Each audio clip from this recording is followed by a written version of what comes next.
लक्षणाभास किसे कहते हैं? बताए थे, जो वास्तविक लक्षण तो नहीं होते लेकिन लक्षण जैसे लगते हैं, मिला लेता है। ठीक है कि नहीं? गहराई से विचार करो। अब अपना अपना देखो कि अपन 7 तत्व जानते हैं कि नहीं, 7 तत्वों के नाम जानते कि नहीं, 7 तत्वों की परिभाषा जानते हैं कि नहीं, कोई पूछे तो बता सकते हो कि नहीं, बराबर? तो देखो लक्षण मिल गया ना, लक्षण, क्योंकि 7 तत्व आप जानते हो और 7 तत्व आप बता भी सकते हो, तो एक लक्षण तो मिल गया। भाई तो 7 तत्व जानता है। फिर मैं आपसे कहूँ कि आत्मा और शरीर के बारे में जानते हो, और यहाँ जानता हूँ, तो आप अपर का लक्षण मिल गया। फिर मैं आपसे कहूँ आप देव शास्त्रों के श्रद्धानी हो कि नहीं, तो गुरु को देव को शास्त्र को तो नहीं मानते, कहोगे नहीं साहब मर जाएंगे तो भी नहीं मानेंगे, तो देव शास्त्र गुरु का भी लक्षण मिल गया। फिर मैं आपसे कहूँ कि आप स्वपर का वेद ज्ञान जानते, बिल्कुल जानते साहब। आत्मा शरीर मन वाणी द्रव्य कर्म भाव कर्म नौ कर्म से भिन्न सदा ज्ञान स्वरूपी है। देखो साहब, अब ऐसे जीव को बैठाओगे तो वे सब लक्षण मिल गए उसमें, लेकिन टोडामल जी कह रहे हैं उसके लक्षणाभास हैं, ये वास्तविक उसके यथार्थ लक्षण प्रकट हुए नहीं है। ये देखो क्या कह रहे हैं, विपरीत अभिनिवेश पाया जाता है, उसके यह लक्षण आभास मात्र होते हैं, सच्चे नहीं होते। माने ऊपर ऊपर से देखने में ऐसा लगता है कि बिल्कुल सम्यक दृष्टि है, क्योंकि शास्त्रों में जैसा बताया बिल्कुल वैसे ही वैसे तो करता है, समय पे पूजा करता है, भक्ति करता है, स्वाध्याय करता है, दान करता है, संयम से रहता है, अन्याय अनित्य पक्ष का त्याग करके बैठा है, बिल्कुल सज्जन पुरुष है, खूब स्वाध्याय गहरा चिंतन करता है, गाथाएँ याद हैं, श्लोक याद हैं, ग्रंथ याद हैं, टीकाएँ याद हैं, ऐसा लगता है कि बिल्कुल ठीक तो है। टोडामल जी कह रहे देखो अब जो उसकी परीक्षा कर रहे हैं, जिन मत के जीवादिक तत्वों को ही मानता है, इसको मानता है, जिन मत के जीव, और किसी के नहीं मानता। वो सांख्य मत जो है 25 मानते हैं, तो कहता नहीं सिर्फ जैन धर्म ही सच्चा है, तो 7 तत्व वाला है, और अन्य को नहीं मानता, और उनके नाम वेद आदिक को सीखता है, जीव अजीव आश्रव बंध संवर निर्जरा मोक्ष,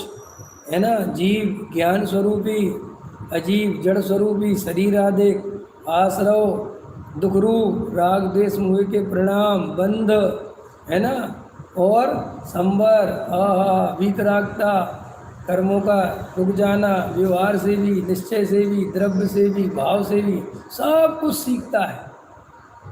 भले ऐसा सीखता है कि उसके सामने सम्यक दृष्टि फेल हो जाए। समझ में आया?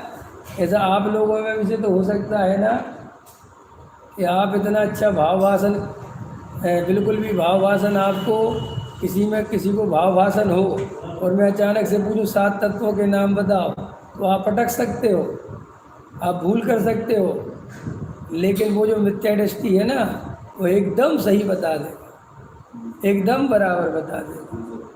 समझ में आएगी ना? एकदम। तो आप कुछ सोचोगे कि ये तो एकदम बता दे रहा है। जैसे अपन शेर से पूछें कि बताओ 7 तत्वों के नाम, तो शेर बता पाएगा? मैं शेर इसलिए ले रहा हूँ कि आपको शेर से जल्दी समझ में आ जाएगा। यह समझ लो कम स्वाध्याय करता है, और उसको समझ लो भावभाषण तो है लेकिन बता नहीं पाता, छह समझ अच्छा नहीं है, तो पूछे बताओ 7 तत्वों के नाम, तो हो सकता है अटक जाए। लेकिन अटकने वाला सम्यक दृष्टि हो सकता है, और बिल्कुल बराबर बताने वाला मिथ्या दृष्टि, क्योंकि ये तुम्हारा बताना बोलना ये तो सब छह सब ज्ञान है, इसका तुम्हारे भाव भाषण से कोई लेना देना नहीं। इसलिए कभी कभी ये दुनिया बहुत धोखा खा जाती है।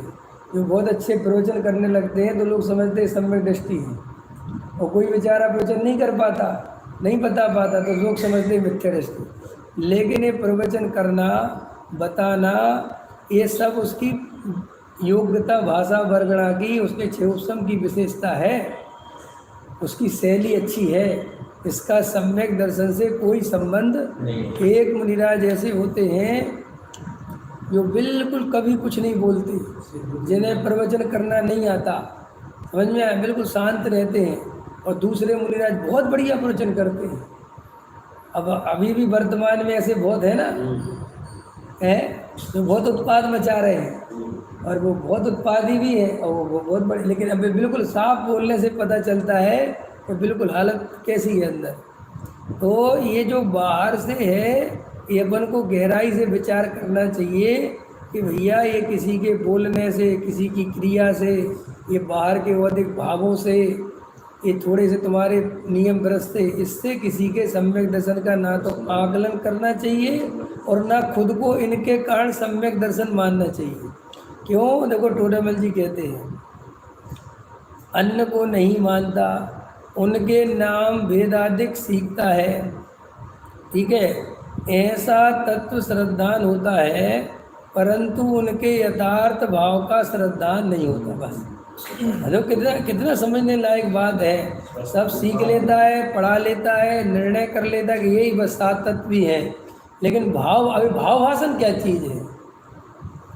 भाव भाषण माने अनुभव।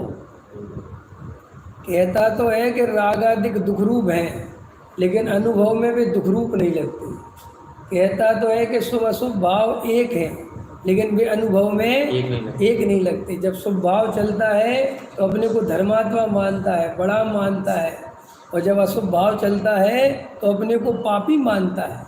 तो देखो कहता तो है कि शुभ अशुभ आश्रव बंद है, लेकिन वो एक जैसे आश्रव बंद उसने माने नहीं, भेद रखा अंदर।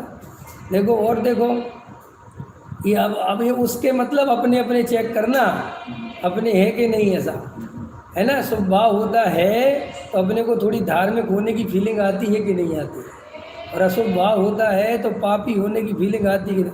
और ऐसी अगर फीलिंग आती है तो ये प्योर पर्याय दृष्टि है कि नहीं? क्योंकि मैं तो शुभ अशुभ से भिन्न ज्ञाता तत्व हूँ, और तुमने ज्ञाता तत्व की तो फीलिंग करी नहीं। या तो शुभ भाव वाली फीलिंग करी या शुभ भाव वाली फीलिंग करी, और शुभ भाव में फीलिंग अकेली नहीं करी, शुभ भाव में एकत्व करके पर्याय बुद्धि करके मैंने शुभ भाव किया, मैंने, और आज मुझे अच्छा भाव रहा, आज मैंने बढ़िया आराधना करी। कौन सी आराधना करी? शुभ भाव की। और शुभ भाव तो आश्रव है, तो वो तो दुख रूप लगना चाहिए था, लेकिन दुख रूप नहीं लगा। कई लोग ऐसे इसमें तर्क करते हैं कि साहब अशुभ से तो अच्छा है ना शुभ, और शुभ में तो पहले अशुभ में दुख लगना चाहिए। ज्ञानी को दोनों ही भाव दुख रूप भाषित होते हैं और अपने भाषित नहीं होते। और जो शुभ भाव है, तो शुभ भाव है क्या? ज्ञानी पूजा भक्ति करने गया और वहाँ अपने गायक की याद आती है, ये शुभ भाव है। समझ में? शुभ भाव की अपने आप में तो कोई कीमत है ही नहीं। जो अज्ञानी का शुभ भाव है वो तो कोई काम का नहीं है। ये तो ज्ञानी का जो शुभ भाव है, तो वो जैसे पूजन में गया, जिनेंद्र भगवान के सामने खड़ा हुआ, तो उसे पूरा अपना गायक भगवान आत्मा ख्याल में है, खबर है, तो वहाँ देख के अपने गायक की तरफ मुड़ जाता है। शास्त्र स्वाध्याय में उसे वस्तु स्वरूप की खबर है, तो उसके निमित्त से अपने स्वरूप की तरफ मुड़ जाता है। इसलिए ज्ञानी के शुभ भाव में उसकी उपादेय बुद्धि नहीं है, लेकिन उसकी जो धर्म बुद्धि है वो तो अपने गायक भगवान आत्मा है। और अज्ञानी की जो उपादेय बुद्धि है उसी भाव में शुभ भाव आया ना। तो देखो एक हो गया। फिर क्या करते हैं? वेदाधिक सीखता रहता है, खूब पढ़ता रहता है, खूब 53 प्रकार की क्रियाएं पढ़ेगा। सम्यक दृष्टि के 8 गुण ऐसे होते हैं, इनके भेद प्रभेद, उनके भेद प्रभेद, फिर 57 प्रकार का आश्रव कैसे होता है, फिर उसके कैसे भेद बनते हैं, ऐसे बहुत गुणा भाग लगाता रहता है, सब सीखता रहता है। ऐसा तत्व श्रद्धान होता है, परंतु उनके यथार्थ भाव का श्रद्धान नहीं होता। यथार्थ भाव समझ गए? माने उसे अंदर में भाव भाषण अनुभव नहीं होता। तथा आपा पर के भिन्न पने की बातें भी करता है। देखो टोडामल जी क्या कह रहे हैं? भिन्न पने की बातें करता है बहुत अच्छे से। वो कहता है कि शरीर और आत्मा अलग अलग हैं, जड़ की क्रिया जीव नहीं कर सकता, बिल्कुल बोलता है बराबर। माने उसके प्रवचन सुन के दूसरा सम्यक दृष्टि हो जाए, इतना बढ़िया बोलता है, ठीक है। लेकिन क्या करता है? देखो क्या लिखा टोडामल जी ने, कितना गजब लिखा। आपा पर के भिन्न बने की बातें करे, बातें अकेले नहीं करता। आजकल के पंडित तो ये बातें ही अकेली करते हैं, चिंतन नहीं करते।